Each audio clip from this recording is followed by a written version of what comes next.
And we're back. All right, guys, we're gonna be breaking down this quickly because I don't want to stay on too long here. But what is it? The 29th tomorrow is when I signed the documents with the title company. I did not realize this was a thing in Cleveland. That's a lot of background noise I have, but it is what it is, guys. Your experience is raw as to what I'm going to be doing. I don't have time to make this good, or I'm trying to get this out to you. I want to document this so that when my kids look back and see that, you know, daddy's actually been working. So here, what we're looking at this again. This is the same property and all that stuff. I think as we progress with the renovations, the contractor, after going through the final walkthrough, he is telling me that $40,000 is like not going to be possible to turn over 3 units and to deal with the exterior work. So I'm going to be upping it to 50 to 55,000, seeing how the numbers work out. We're going with top end private rent here, 1250 and everything, just so I can get an idea of what's the best case scenario in terms of my cash flow here. The expenses are pretty much the same. Oh, that's right. Forgot my insurance is looking like 2,200. 555. Yeah. Looking pretty good. Utilities 400. Blah blah blah. Okay, we're looking pretty good there. And then this one. Actually, we should change that to 160 because I'm getting a credit back. Perfect. So this is what's looking right. So 13% cash on cash return. Apparently this is not even good enough based on a different group, but it is what it is. We're closing as of Friday. We're pretty much handing over, like the title's being handed over. Saturday I'm going in on the 1st with a couple people here just to view the property, meet the contractor, do a run through. I'm gonna hand some cash over to the contractor so that they can do a rundown and be ready to pretty much bang out over the weekend. And hopefully by midweek next week, when he sends me pictures, like snapshots of like what's done, I'm good to wire him like the first initial deposit, which is going to be like, based on 50 now, it's going to be 15 grand, so 30%. So 30% there. Wednesday. What else am I forgetting here? We do the rundown. Yeah, we do the rundown. I meet with the property manager. I go through. Oh yeah, that's right. So on the Saturday, I'm gonna try and take as many pictures and videos of the actual before, because again, this is gonna be my first investment property outside of the Canadian market. I definitely would like to, document this. It's not gonna be the greatest, but at least you gotta start somewhere, right? So that being said, let's go into the rest of the deals. I have to keep on looking for future deals. This is what I do. Yeah, I don't mind these questions. This is on a different, learning about sub 2 financing here. Oh, let's close that there. Yeah, I was looking at this property here, right? This is close to like the East Cleveland area, but it's considered like a quadplex. So insurance is higher. This is down to the bare bone. If I had a little more capital, I would have like probably finished this off, but I couldn't because it needs probably about $80,000 to $100,000.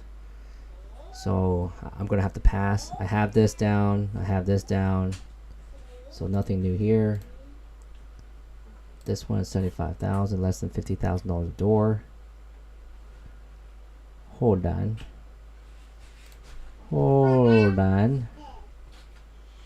Okay, it's in a rough area. This is like a really slow transitioning area. Hold on here. Where are you? Union Avenue.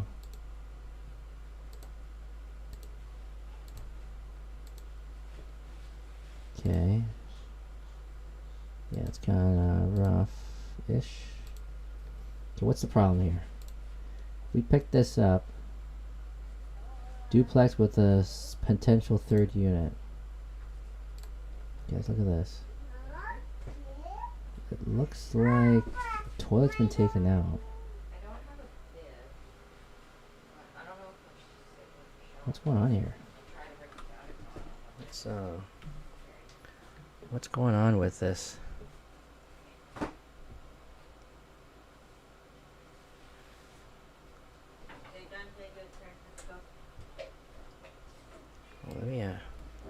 Let me change this view here, because I need to see this better.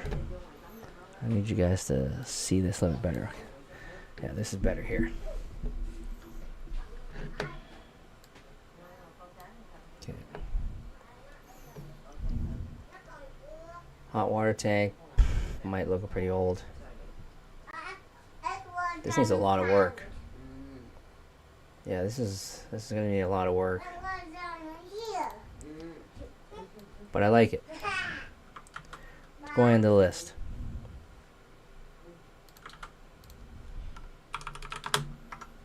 We are not going to be scared.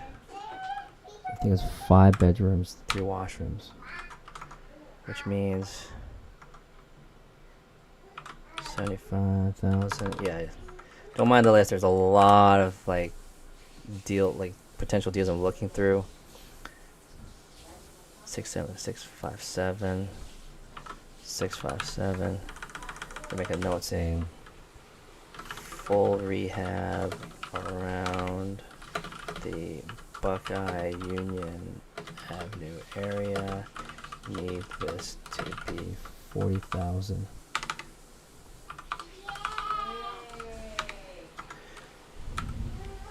So this is most likely going to be like Section 8, right? Section 8 tenants.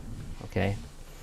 The reason why we're playing ball with the Section 8 tenants is because the property's already cheap.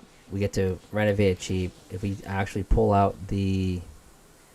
Oh, sorry. I don't mean if the renovation is cheap. I mean that if I'm able to pull out the equity out of this property and just have like $10, $15, $20,000 left, or even as high as $30,000 left into the property, but I'm going to be cash flowing, making about $2,000 to maybe $2,400 in gross rent. I'm willing to play ball with Section 8. Like if these city guys, like housing authority guys, they come in, they inspect the property. If they're gonna try and nitpick all that stuff, and it takes me just 2-3 weeks, even 4 weeks just to turn around, and it takes me on average about 2 months to get this tenanted with Section 8 tenants. These Section 8 tenants, apparently you hold the power with them, because if I make a complaint that they are going to be damaging the property and everything, it actually cancels their Section 8 voucher, which means they lose their subsidy and everything. So they're more likely to, I guess, be obedient and like actually respect the property. But the problem is that the city inspector will always come by every single year, annually, just to double check if everything is up to date and all that stuff. And from there, they can slap any sort of inspections, right? So now we're gonna see here. All right. So now we're gonna see this one. Oh, this one dropped. What's this property? Wait a minute. This is in the good area. Is this a little pocket? So this must be a bad pocket here. Let's check the Google Maps.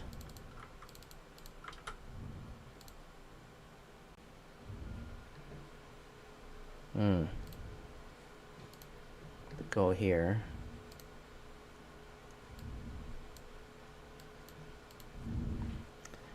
I don't know if these type of areas, like in Toronto here, we're really focused on transit, walkability, local amenities. So I'm not too familiar with like how tenants view units, but this is not a friendly walk all the way down to somewhat of a main street here. But I like this. There's some shops here. I know it's a low standard I'm looking at, like, come on. But some of the other areas, like a lot of the local businesses are boarded up. The commercial units are not even open. Yeah, so now, you know what? It's in a better area.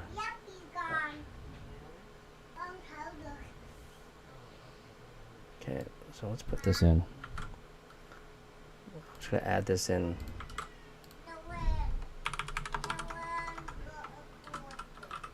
There's too many deals here.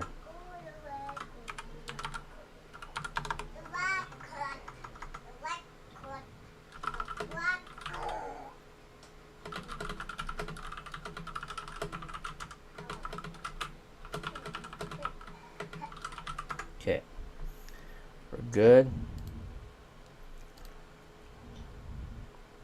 It looks pretty decent. My question is why?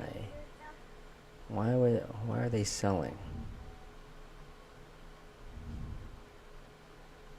Yeah, this definitely needs to be like refreshed. But okay, let's move on to the next one. It's 215. This was a nice one. This isn't like in Shaker Heights area, but the property tax is over $5,000 on that. What's this? 142,000 for 6 bedrooms. It's the duplex.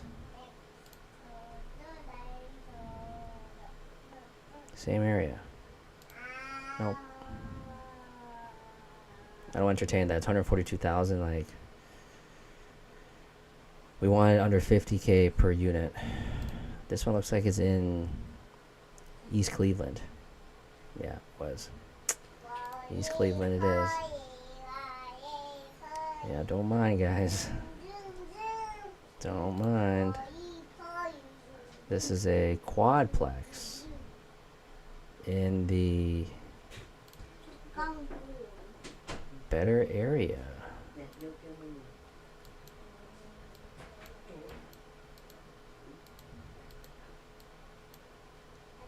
Yeah, quadplex.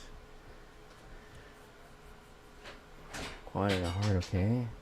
Currently 3 of 4 units are rented out to make market rate 10 is bringing in just 26 and the 4th.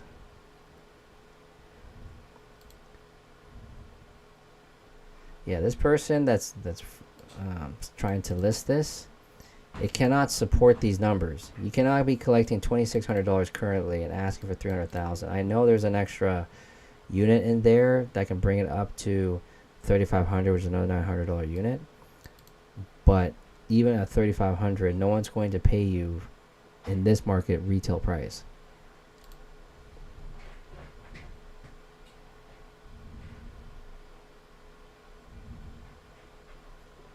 But it's actually quite not like decent. Yeah, this is pretty decent here. But still, it's too pricey. Like, we're 300,000. You're asking for $75,000 a door, and I still gotta clean it up. No. That's yeah. What I'm asking for and what they're looking for is worlds apart. That I would offer 200,000, but they're not gonna trim off 100 grand for this to be worth it. So I'm gonna have to pass on this. Move on to the next one here. This one, 109. Lorraine. West Side. This looks like a really small duplex.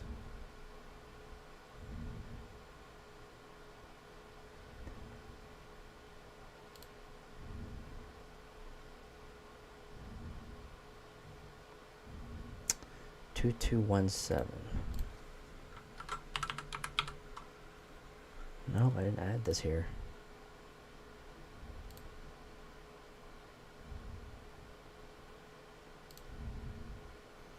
Gonna add this to this list. This has a potential. Not a big deal. If it goes, it goes. I'm not too crazy about this. A lot of these deals are coming up where it's like the way I see these type of listings, it looks like yeah, it's like 109. in an okay neighborhood, I would treat this if you're going to a retail store and you see a 25% discount off the price tag. That's how I would see this. It's like it's a sale, but it's not juicy enough for you to jump and pounce on. You know what I mean?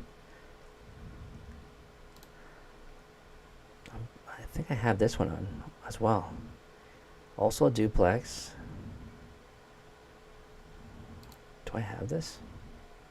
3624. Yep. I have it. Good. So we don't need to waste our time looking at that.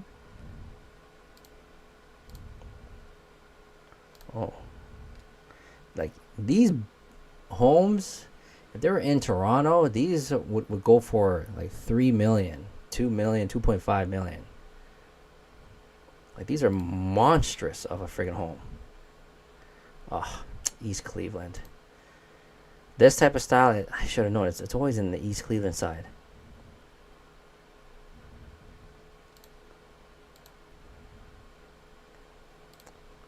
It's 160. It's quite pricey. It's in the Buckeye area. Okay. All right. Looking pretty nice. Not bad. It's been listed at what? Just listed. You know what? I might dwindle this down. I know it's up there, but I'm just gonna put it on there on the list.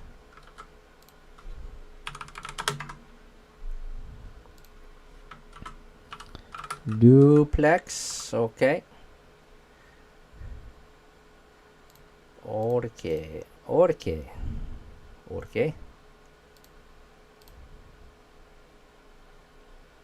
Nope. Oh, is this a duplex or is this a single family home? It's a triplex.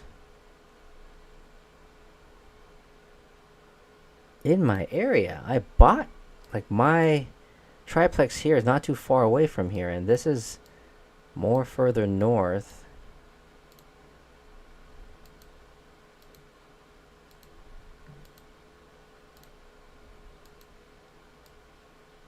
Is that a church? Yeah, not bad. I don't mind being around churches.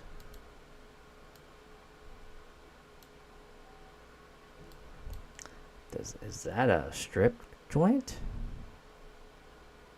It looks like it. Oh man. Right next to a church? Why does that always have to happen, man? You go there, you commit a sin, and then you come back, you come out and you ask for forgiveness. Like, I don't. This is like. This has to be like a walking oxymoron here. A church next to a damn strip joint.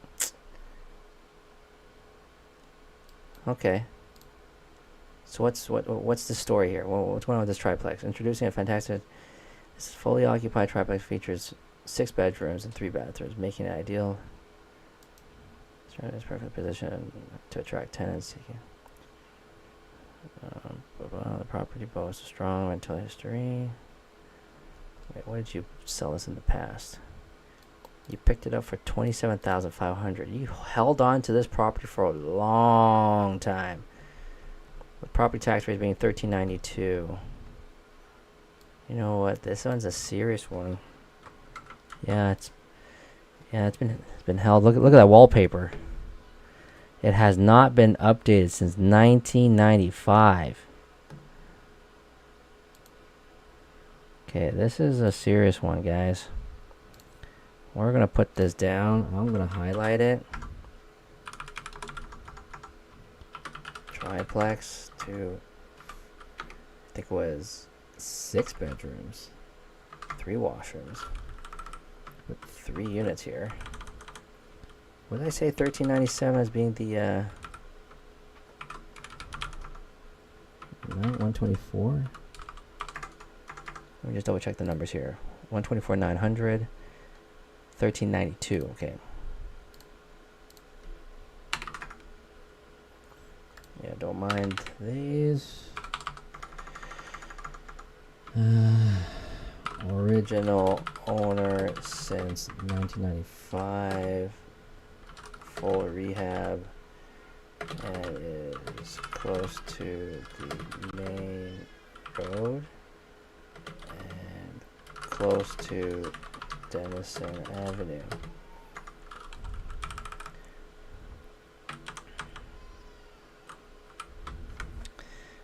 Yeah. Okay. Boom, boom, boom. We added that. This is not bad. Same thing. This property came up again. Again. We got those. Nope. Too high. Same thing. We saw that one already. Boom, boom. Okay, that's it. So I wish I could move on a lot of these things right now, but this first property I have here, it has to be a proof of concept. This Denison Avenue, right? Once I have this down, apparently I'm going to be able to unlock some other lenders that are willing to lend on me. That's a fix and flip loan, meaning they'll fund my project with the loan, and they'll give me the construction loan, and it's anywhere between 25 to 10% down. The 10% will be determined as to how many of these type of deals I have underneath my belt that's actually been stabilized and I have a proof of concept. If I can get this done right now, show proof of concept, and apply for that loan, I can move very quickly on the next deal. But the problem is that my lenders are saying this year is going to be probably the final year when it comes to these type of pricing. So I don't know, but we're gonna see what I can do this year in terms of the deals. If I can snatch that next triplex, I technically would have hit 60% of my yearly goal for 2025. So for me to lock down, hold on, let's just do some random calculation here. It was what, 124.9? Okay, so 124.9. Let me get a calculator here. So 124.9. If I do 30% down, because I'm going with the worst case scenario. So 37,500.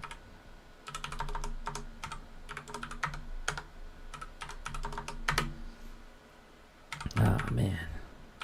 So I'm going to be about $67,000 Canadian just to hold this next deal. And it's going to be very hard for me to show this right now. Okay. Yeah, if I do, so what, like, so this is what I'm thinking. Okay.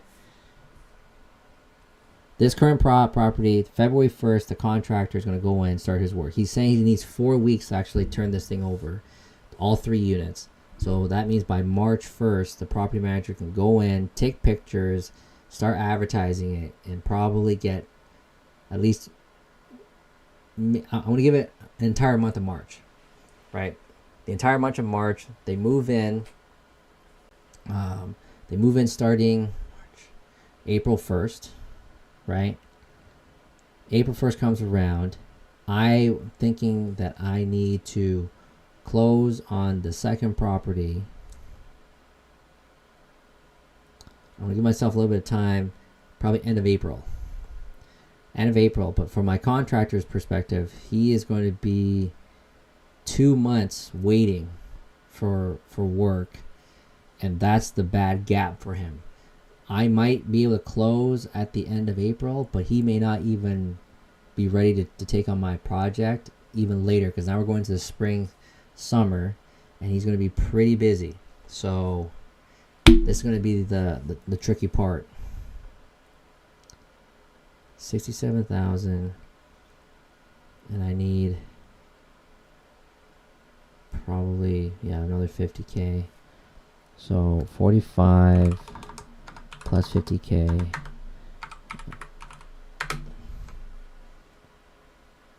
So I need 137,000 for the next property. And that'll put me at a triplex.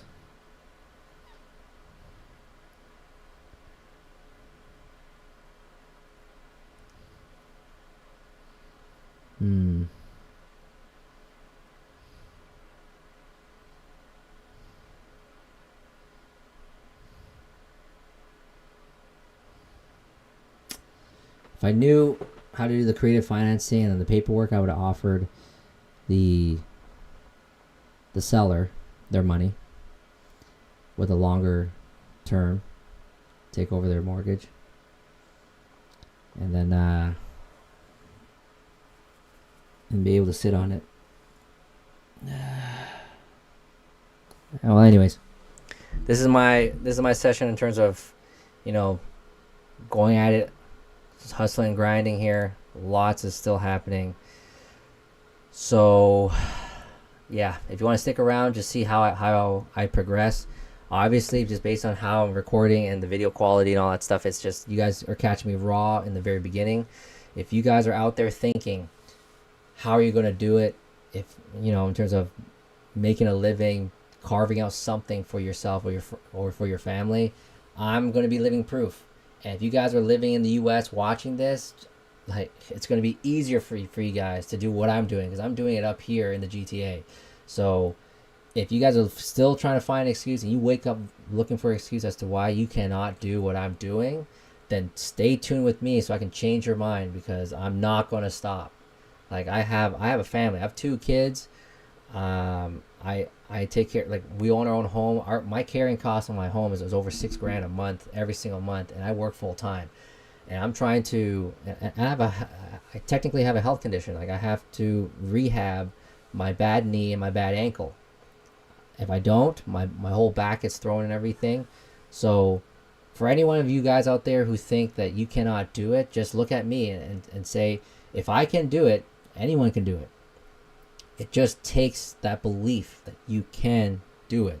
But the proof is in the pudding, so I want to show you guys. So you're going to stick around, then I ask you to subscribe, comment down below, and then I'll see you guys on the other side.